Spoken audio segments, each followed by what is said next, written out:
Hello everyone, welcome back. In this video, let's see how to create a stock portfolio tracker in Excel. The first part talks about the profit and loss details. So for example, here, if you make a profit of the stock, it will highlight in green color, and if there is a loss, it will highlight in red color. Then you have number of days you are holding this stock. Then you have rate of return investment and annualized return percentage. Then you have the purchase details, where you can see the name of stock, when it was purchased, the quantity, the buy price, brokerage, and net value price. Then you have the sales details here. Then you also have the investment details. So in this example, there are six stocks in this, in which three stocks are on hold. It means we are still holding those stocks, and that will be you the sum of your investment. Let me press F2 from the keyboard. You can see it is taking the sum, where the position status shows as on hold. Then you have profit and loss here. Again, I will press F2 from the keyboard. It is the sum of net profit and loss from the each stock. And whenever you have total sum as profit, it will highlight in green. If it is loss, it will highlight in red color.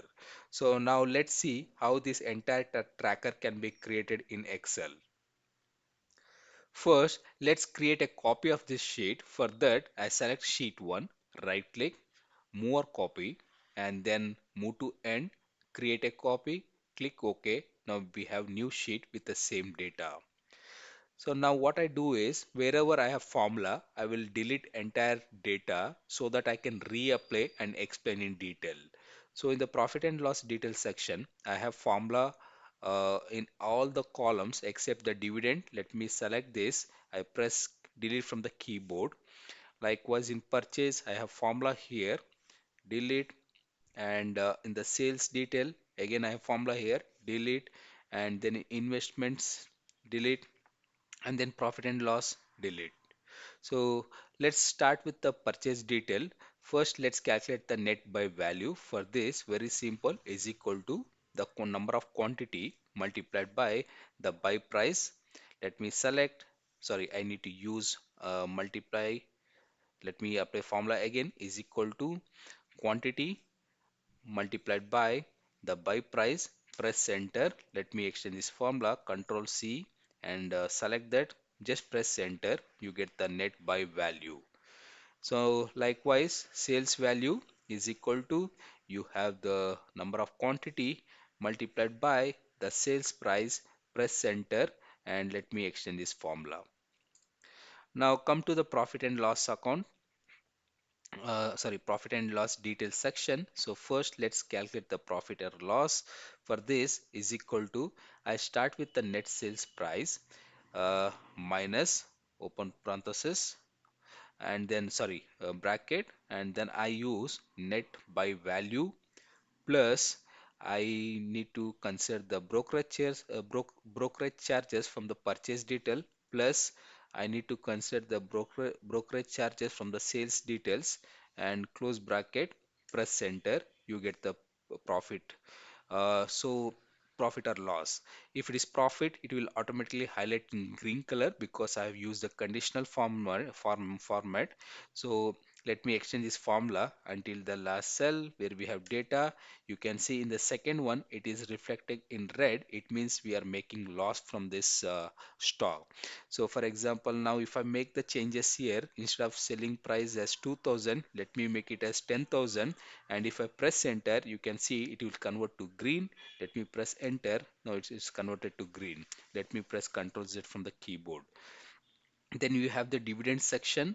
So to have the net profit, we need to add profit or loss plus the dividend. Press enter, and then let's extend this formula. Now you want to consider calculate the investment duration. For this is equal to the date of purchase, sell, or hold, or the current date in case of hold. So let me select this date minus our purchase date. press enter. Let me extend this formula. You get number of days this stock we are holding. Then you need to calculate return on investment. For this, the whether it's a profit or loss or net profit or loss divided by the purchase price, the net by value. Press enter. You get a rate of return. Let me extend this formula. To get the annualized rate of return is equal to, you select rate on investment divided by then number of days investment divided by 365. So before that I just use the open bracket here, close bracket here, because 365 days in a year we are dividing by 365. Press enter. You get the annual rate of return. So let's extend this formula. Now we have this, so let's calculate the investment details. For this, I use sum if function is equal to sum ifs sum range. So where we have the net sale or market value. So let me select this and then comma.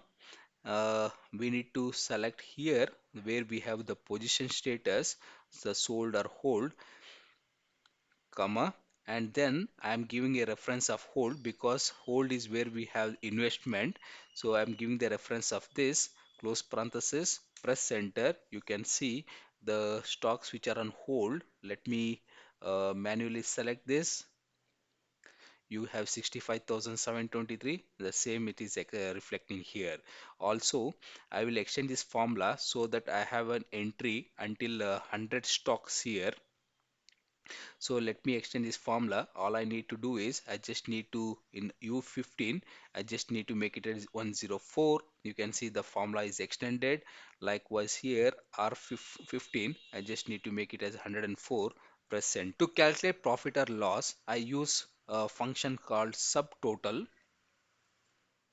And the first argument, we need to define the function number, in this case 9, because we need to sum the profit and loss. So I select 9, comma, and then reference. I just need to select the cells where we have the profit or loss. Since I want to extend until 104, so we have E15 here. I just make it as 104, close parenthesis, press enter. You get profit or loss. So since the conditional formatting is already applied, so you can see it is green since it is a profit, and in case if it is a loss, it will reflect in red color.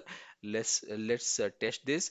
Just in case here, if I make it as, instead of market price, if I make it as 50, press enter. Now you can see the moment it become negative or loss, it is automatically converted to red. So let me press Ctrl Z from the keyboard, and first let's see how this conditional formatting can be done. So for this, first I will remove the conditional formatting. So I select the cell and then go to conditional formatting, and here we have the rules. So just need to click on this cell rule from the selected. So just clear it. So the for conditional formatting is gone now. So to apply the conditional formatting, I select the cell, conditional format, new rule, and now I use this function, use a formula to determine which cell to format. And here I just select this one. I just select here and write a formula is equal to, if it is this cell value is greater than 0, then my result should be, go to format, and here you select under fill, you select green, click OK, click OK. Now it gets green. Likewise again conditional formatting, new rule, and same option, use a formula to determine cell. And here I just need to write formula here as, let me select the cell where I need the formula or the conditional formatting. Here in this case, if the value is less than 0, then format, and then the fill should be red. Click OK. Click OK. Now you have the conditional formatting. Let's again test it. So instead of 500, I make it as 50. Press enter. Here you go.